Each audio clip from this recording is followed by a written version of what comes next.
Man, look at this audacity, right? Like, game analyst says gamers will be happy, like, to pay $70 for PS5 game. Is that the case though? Are you going to be happy to give $70 from your wallet, like, for a game? I think this analyst should be fine. What on earth is he smoking? Now, maybe that's the case in America, you know, and especially before the pandemic, before how many millions of people have been laid off, or you know, government shutdowns told that people can't go to work. Yeah, I think they're going to have a problem pulling out $70. In my country, and this is Eastern Europe we're talking about, right? We're not talking about places like Africa, or, you know, I hope they want to sell games there, right? Because they're for diversity and inclusion and whatnot. So I hope they're not leaving the Africans out. I don't think people can afford it. Like, look at the medium wage of any African country, except Ghana, maybe. And you're going to see that, nope. No, it's not gonna happen. Do you know what people say if you tell them to buy a PlayStation in my country? It's like, oh, you mean I have to pay for the games? Like, just so you can understand how bad it is in my country, right? Like, I used to walk 10 kilometers all the way to school. All the way to school. It was 10 kilometers away. To save the bus fare money so I can pay for my World of Warcraft subscription. That was $15 back in the day. Like, that was a lot of money, you know, and all these gamers are, oh, we're for diversity and inclusion, and they're making like such abhorrent prices. You know, when people are saying, like, this is the argument the left is making, right? The Democrats, they're making this. Minorities cannot afford an ID. They cannot afford an ID, which is like, what, $20? Right? So saying that you need ID to vote is racist, because they can't afford it. They cannot afford it. But they can afford $70. Are you fucking kidding me with this shit?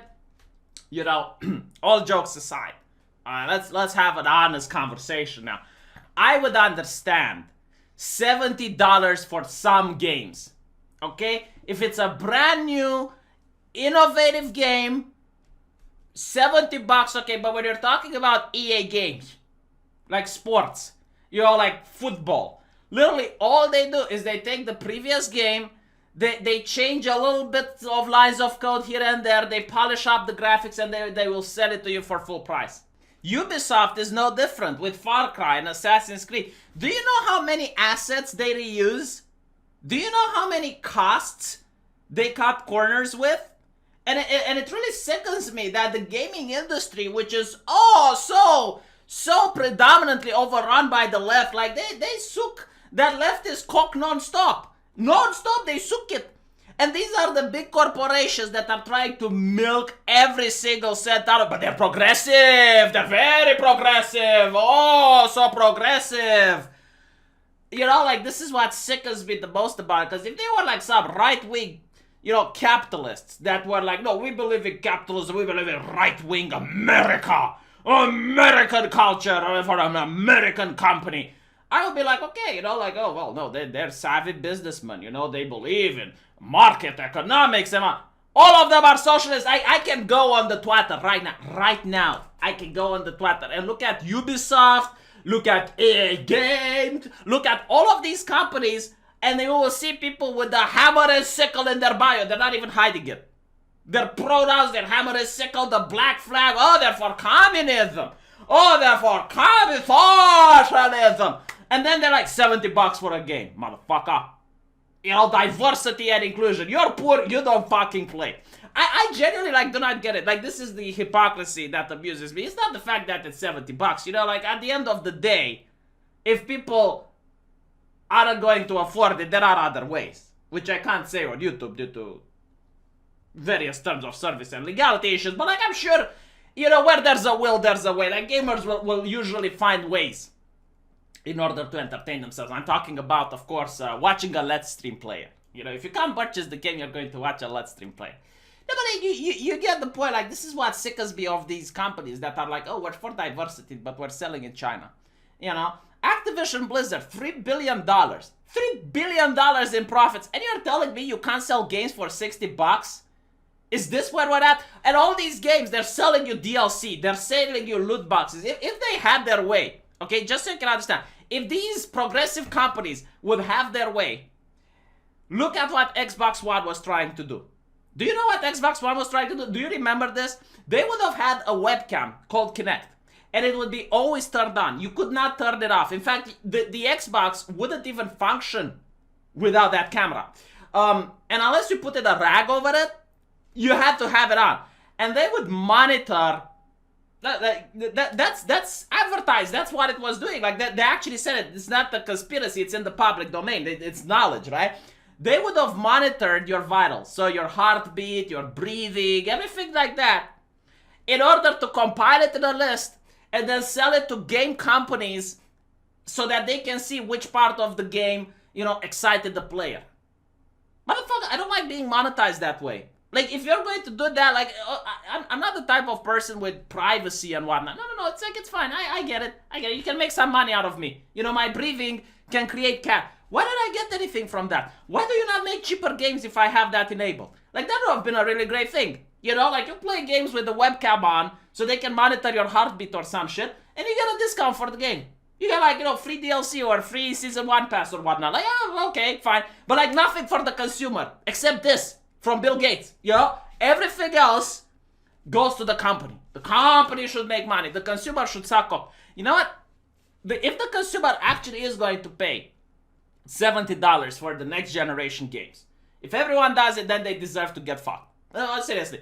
Like, I personally am okay with giving $70 for some out of the ordinary games, like something that's really mind-blowing, God of War 4, Cyberpunk, The Witcher, like some games that are really wow. Like those are like some, landmark games that are going to be remembered even after decades. Okay, fine. But if you're going to pay $70 for the Need for Speed, for the NBA, for this shit, if you pay $70 for this, okay, you need to get fucked. Like, you deserve it.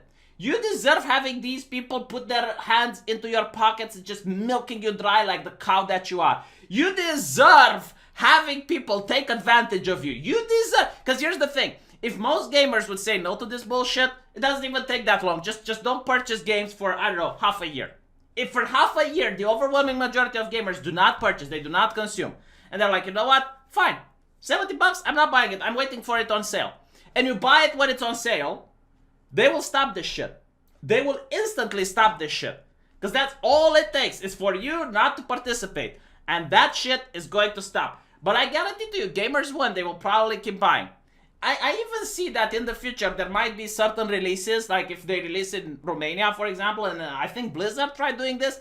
If they release it in Romania or in Russia, the price will go down. Just for if you're buying it from Russia. If you're buying it from the United States, the price goes up. And it should. Like, if you're going to purchase it, then fine. Fine. By the way, like, when the prices went a little bit down, like, Steam actually had this, if I'm not mistaken. Like, Steam actually had, for some games, they had, like, different currency if you are in Russia versus if you are in the United States. You know what happened? Piracy went down. Piracy went down because all of a sudden, like, people want to buy the game. Yeah, I want to support the developer. But the question is, like, can I support the developer? Do I have the money to support them? Because more often than not, I don't. Like $70 for a game. Like, what? If I buy 10 games, that's $700? Like, are you kidding me? Who spend that much money? Like, I get it. Like, maybe once or twice a year, fine. But, like, Jesus. Holy shit. And like, again, you can say, well, adjustment for inflation and the games are more expensive to make nowadays. They aren't. They really are. Like, look at Activision Blizzard, $3 billion in net worth. Okay? That is not a company that is suffering. That is not a company that cannot make games and is not making a profit. And again, like, all these companies are left-hearted. Every single one of them is left-hearted. The ideology of left-heartedism isn't, savage capitalism. It's not milking your consumer. Show me on the left. On the left-leaning ideology where it says that a company should milk their consumers with DLC and loot boxes. Like, some of these practices had to be stopped because the government stepped in. Like, you buy little Billy Overwatch, and then you find out that little Billy stole your credit card and is addicted to loot boxes. Like, he literally can't stop. It's like a gambling thing for him now. Like, how many companies didn't do that? Because it's fine. Like, if you want to make one of these games like a casino thing, where you spend money and you pull the slots machine and ding ding ding ding and you win, That's fine, but make it for adults. Like, why are you advertising as if it's made for children so that children get hooked on this shit? Don't even get me started with the phone games. You know, do that shit in China.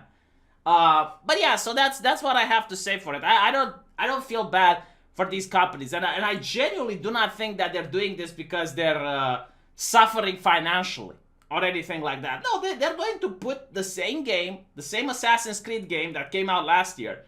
They're going to add a couple of new textures. They're going to add a brand new map, and then they're going to charge you $70 for it, while also adding DLC and some other content.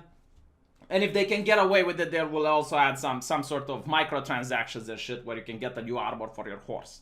They're going to do all of that. And if that happens, it's only the consumer's fault. You know, maybe this analyst is right. Maybe he's onto something. Maybe people are actually willing to pay this. I will not buy this game. I was meh. Maybe I'll buy it so I can stream it. But now, $70, go fuck. Maybe if it's, 25% off, then I'll consider it. If not, I don't care. There are some games that I will still buy. For example, maybe Demon Souls. I think that's worth it. God of War when it's coming out. And a couple of other games that I will genuinely believe, okay, you know what, maybe this game does actually is worth $70. But other than that, I don't have the money, you know.